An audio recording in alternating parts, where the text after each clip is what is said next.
And now we're going to move into a meditation and a channel from Kryon. And really, this is nothing to do in this space. This is your space to simply disengage from everything that's been happening today. Just let it drop away from you so that you can create a quiet space just for you. And allow your breathing to slow that breath right down so that you're breathing in for maybe a count of 6. And holding your breath slightly. And then slowly breathing out for another count of 6. You may even wish to place your hand on your abdomen and feel the breath fill in to your belly. And then let it push out effortlessly. Breathing is something we do every day. But now just concentrate on that breath. And in that thinking of the breath, let's also remind ourselves that this breath that we give out is going to the plants on the planet. And that as we breathe in, we are breathing in the oxygen given to us from the plants of the planet. Our simple act of breathing is a reminder of the oneness we share with the planet. And let's just give a little gratitude for our beautiful planet, the loving sentience that Gaia has for us, for you. Gaia knows you. And Gaia is thanking you. Your breath also gives life to her. So whenever you say, "Thank you, Gaia," I want you to hear the words, "Thank you. Your name goes here," coming back from the planet. And you may now relax your hands onto your lap. And in this attitude of gratitude, let us receive the messages from Kryon.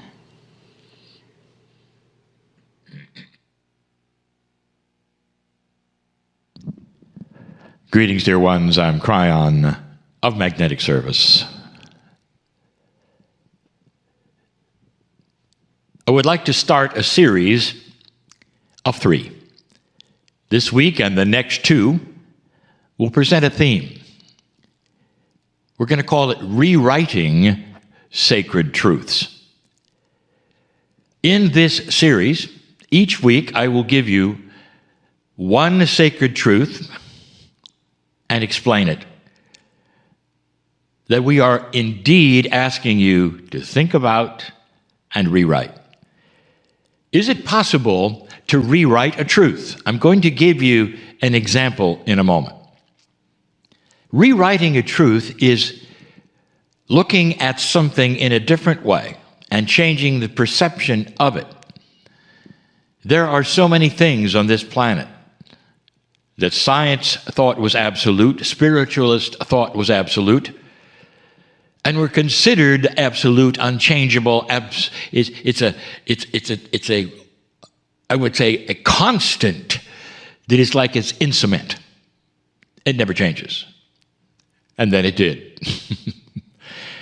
Example after example of how humans stick to something because it seems to be proven and working, and then they discover, oh, there's more to it. Or they discover, oh, there's something different about it that we didn't know, even though it looks the same. Perception is that way, and human thinking is that way. So this is about rewriting truths. Now, there's really 4 that I would like to bring to you, but one is so commonly given by me that I'm going to brush through it and remind you of it, and perhaps bring it up again in the next 2 weeks. It's I would call it the basic Kryon information since the beginning. Since the early times that I gave my partner channelings to publish. 1993 book, Don't Think Like a Human. It starts the whole premise that God, as you see God, the creative source of the universe, is not a human. And you might say, well, of course, who thinks God is a human? And I will tell you, most of humanity is taught that God somehow is a judgmental, dysfunctional, bad father in the sky. A father, a human thinking father, male, that will watch out and make sure everyone does things correctly or does certain kinds of things according to the doctrines, and if those things are not proper, then judgment follows, and even torture. This is not the creation source energy, dear ones. This is human energy, human thought. You've taken human attributes and put them on the Creator. Do you see this? Doctrine after doctrine has God thinking like a human. Do you really think that's the way it is? Again, I will say it. Do you really think that God will punish all of humanity because one of them made a mistake early on when they were just getting started? And everyone pays the price now, and everyone gets tortured equally unless you do something. That is not the scheme of God. The plan, the scheme, all of that of God is love and compassion and beauty and kindness and benevolence, period. I'm going to say that perhaps in the next 2 weeks.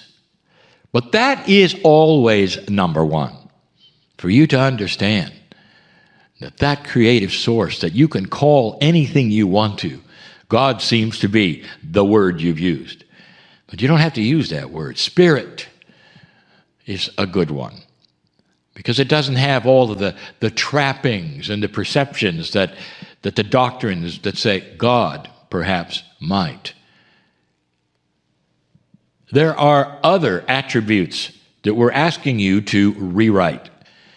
Rewrite sacred truth. And the first of the three that we have brought to you before in pieces and parts, I'll now expand upon. Expand upon in a way that perhaps you've heard before in other Kryon channels, but not necessarily exactly like this one. Anyway, you need to be reminded. There are so many things that I offer the rewrite for. Because, dear ones, this is an energy that starts to awaken new kinds of awareness. The kinds of things that are starting to be awakened create new perceptions. It's almost like the light is being turned on in a way on this planet that lets you see through the veil, perhaps even holes in the veil. That veil that you have created, that you say separates you from God, like a wall. Indeed, in the past, it has been like a wall. Lower energy consciousness creates a wall so thick between higher thinking and you that you start to make up things that you think are on the other side of the wall, on the other side of the veil. Most doctrines, dear ones, of this planet were created in those older consciousness energies, doing the best they could to try to understand what that Creator wanted, if you can even use the word wanted, that in itself is a human concept. There's a Creator, there's us. Therefore, that Creator must do this, that, and that. How does the Creator feel? How does the Creator say angry? How does the Creator want this, that? That's all human. Those are all things you'd ask of your parents, not God. God is. God is love. But there's so much on the other side of the veil that we now start talking to you about, especially in the circle of 12, where you cross a bridge and you find a multidimensionality that starts to go through the veil, even beyond the veil, and reveal things, mostly about yourself. Number one is revelation about yourself. Something that we have said over and over and over, and now I wish to expand upon it. When you come to this planet and when you are born here and you awaken, your eyes open, you become sentient, aware at whatever level, your Akash awakens, here you are. At that point in time, who are you? And if you follow the lines of thinking of old consciousness, old rules, old doctrines, almost all of them tell you you're unworthy. In addition to that, if you are born to dysfunctional thinking parents, they'll tell you the same. Well, you'll never get here, you'll never do this, sit down, be quiet. And it starts to simply enhance everything that everyone tells you, even about God. You haven't got a chance. It's no wonder that so many humans will grow up fighting the system, believing they're victims of the planet and expecting the worst every single day. Listen, if you think consciousness is energy, what happens to energy that is negative, that paints a picture of bad things happening every day, and you put it out there in front of your path? I'm no good, you might say. Bad things are going to happen eventually. I'm waiting for the other shoe to drop, as they say. It's good now. I'll better enjoy it while I can because it's not going to last, you know. These are energetic thoughts put in the path in front of you, and then you walk through them. You do understand that, don't you? It's not true. None of it is true. When you open your eyes, as that infant that you are, right next to your mother, that moment that you arrive, dear ones, and everything starts to function, you are absolutely precious and magnificent. There is no dirt there. You are not born dirty or unworthy. You are seen in the eyes of God as precious, as part of the creation. And yet few believe it. I've chosen that for number one, rewriting a sacred truth. So many sacred truths say that when you arrive on the planet, you're not worthy. So many. That is human thinking, dear ones, from things projected onto God that are human activities, punishment, all of these things.